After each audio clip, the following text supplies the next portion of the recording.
Alice? Yes. Okay. Come inside. Have a seat, eh?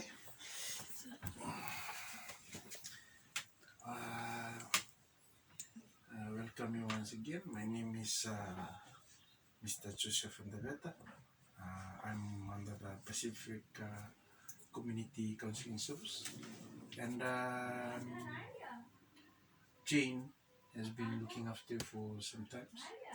And I think you must have got notice that you're going to be referred to me. That's why you are here. Eh? Okay, so just first of all, I just want to clarify some of the things before we move on to the main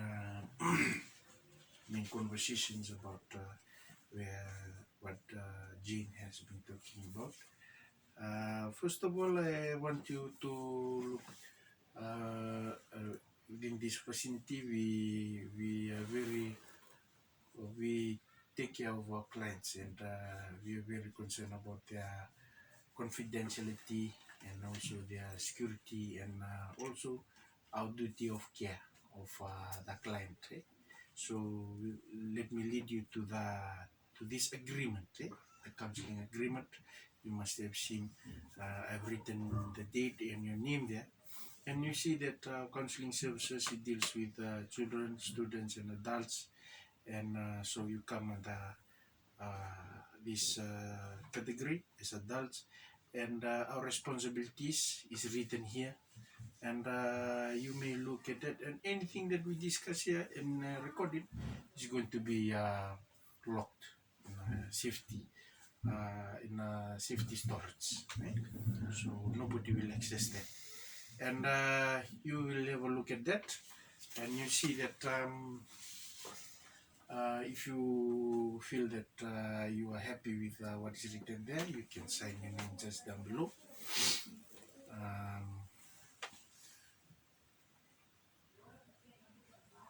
Okay, and counselor's responsibility here is that we come under certain association that looks at us. If we break any this confidentiality rule, we can get into problems. And also, for you coming to our facility, you have to respect everything that is around us, and you have to respect those people are working here. And for that, I think we may make a start. I can see that you brought your two little ones with you.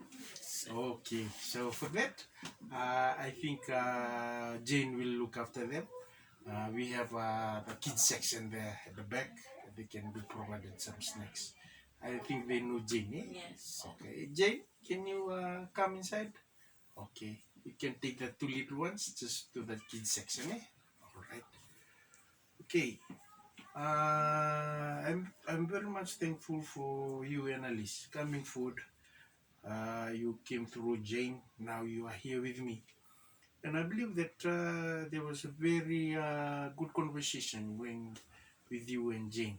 And we left off at, and Jane was telling me that when she asked about your bruise, and you were very, you didn't share much about that. Can you tell me more about the bruise, and what have led to that bruise? Thank you, sir. Mm. As Jane already mentioned you that I can't share anything to him. I was in tears when she asked me that questions Okay. about my bruises. Mm. So I think we already signed that agreement. Yes. Everything will be confidential. Yes, of course. It's You know, my husband, he was the only sole breadwinner of the family, okay. and he used to go to work and came around 5-6, and I've got my two kids at home with me. One is 9 months old.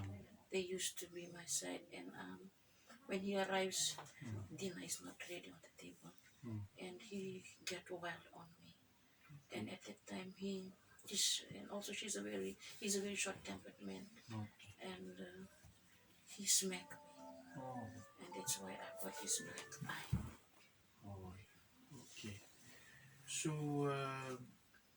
now that we have uh, that you've cleared out that how you got a bruise, and may I ask, Jane have told me that you are a housewife, you're staying at home Yes, we just came here 3 months three ago. months ago. Yes, and Okay.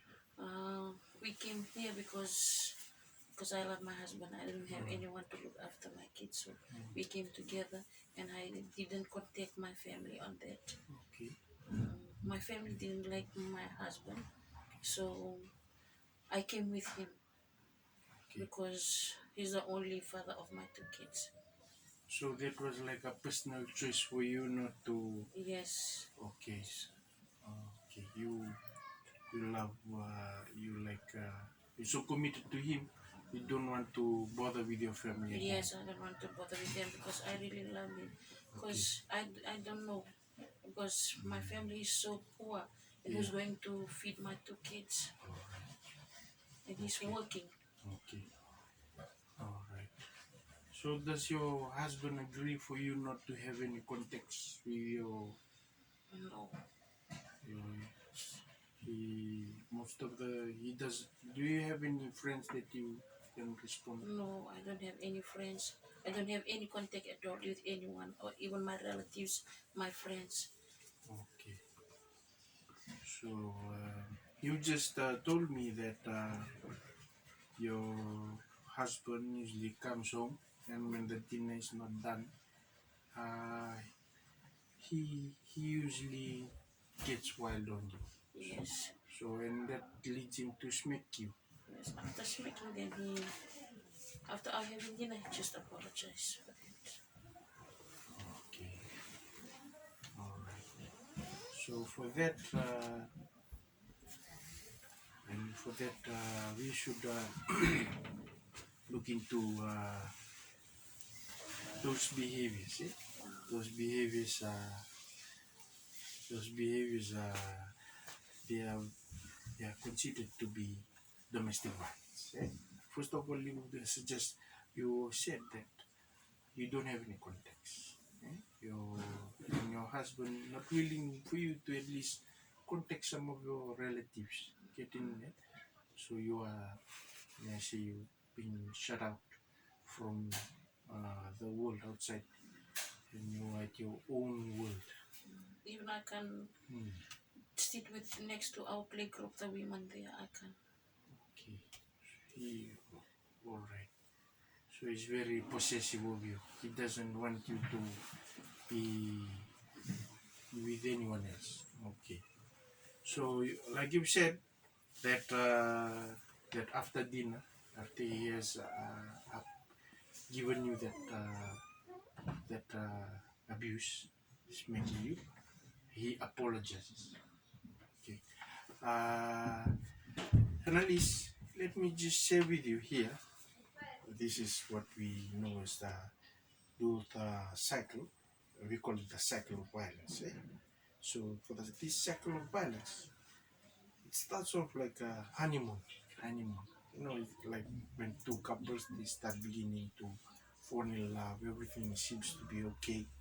And after that, there's going to be seems to be tension building up. Either one of the partners will be, may I say, the perpetrator will be uh, having this, wanting to have this control, and the victim will be very likely to be in a state of shock or fear. Right? That's and later it will be acute explosion. Right? What you have just experienced is an acute explosion where you've been enduring much, and but he doesn't know that he just smacks you. Right? So this cycle of violence, it's going to continue. Right? For you, you have to understand that you're not the first victim to come into a facility, and perpetrators are very likely, when they're very possessive, they very likely to go through this cycle. If you go back home, I believe they will go through this cycle again, and it can lead to other. It can lead to very severe consequences, or uh, injuries, may I say. And so, from our side, we have the DVRO, where you can be looked after by the law. Your husband cannot come and can cannot what's it called, the law will protect you from your husband. And another one, we can look for a shelter, right? A shelter where everything is going to be taken care of. You don't worry about your husband taking care of you, right? So this will be all under us, right? So for this, I know it's a lot to take it, and you've been living with your husband for quite some time. You've given him a lot of chances, and now you've come to us. This is what we do. So, what about after our session here? Can we like get the kids and we go to the cafeteria and we talk on this more on unofficially on our next date, on coming to the counseling visit, or and looking to other ways that we can help, Okay, sir. right? But I don't have any money for the tea and for my kids. Don't worry about that. Okay. Don't worry about that. Okay, sir. Okay. So I know that you are very much you needed our help, right, Yes. on this. So that's why we are here, right? Can I come again and Yes. see you Okay. sometimes? After this, we're going to have a talk Okay. where we're going to set the next date. Okay. Thank you, So we're going to be looking at other avenues where they can help, really help you, Thank right? you, sir. Okay. So after this, I'll call Jake and the two kids. We go to the cafeteria Thank and you, we have sir. more talk about it. Thank you, sir. Thank you, Annalise. Thank you, Thank sir. you very much for today. Thank you, sir. Naka.